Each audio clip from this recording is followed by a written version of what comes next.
बहुत समय पहले की बात है। एक गांव में जंगल के एक शेर का बहुत आतंक था। वह किसानों के जानवर खा जाता और इंसानों को भी। लोगों ने तरह तरह के जतन किए पर कोई फायदा नहीं हुआ। गांव वालों ने कई शिकारियों को भी बुलाया ताकि शेर से उन्हें छुटकारा मिल जाए, पर शेर बहुत चालाक था और हमेशा ही बच जाता और फिर से अपना तांडव शुरू कर देता। इसी तरह डर के साए में गांव के लोगों का जीवन कट रहा था। एक बार की बात है, बरसात के दिन थे और उस दिन बहुत बारिश हो रही थी। बारिश रात में भी नहीं रुकी बल्कि और बढ़ती ही जा रही थी। उसी गांव में एक गरीब बुढ़िया भी रहती थी। बुढ़िया के परिवार में कोई नहीं था, वह अकेली ही रहती थी। उसका घर एक छोटी सी टूटी फूटी झोपड़ी थी जिसकी दीवारें जगह जगह से टूट गई थीं और छत में भी बहुत छेद थे।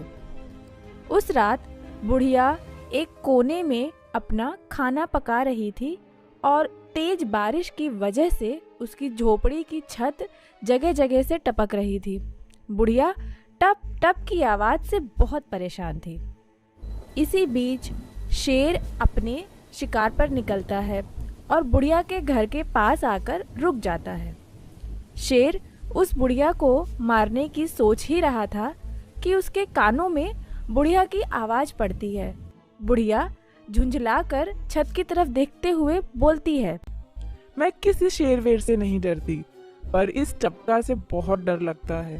हे भगवान, मुझे इस टपके से बचा लो। शेर उसकी यह बात सुनकर दरवाजे पर ही रुक जाता है। वह सोचता है, सभी गांव वाले तो मुझसे डरते हैं, पर यह बुढ़िया शेर से यानी मुझसे भी नहीं डरती, पर टपका से डरती है। जरूर ही यह टपका कोई बहुत खूंखार जानवर होगा।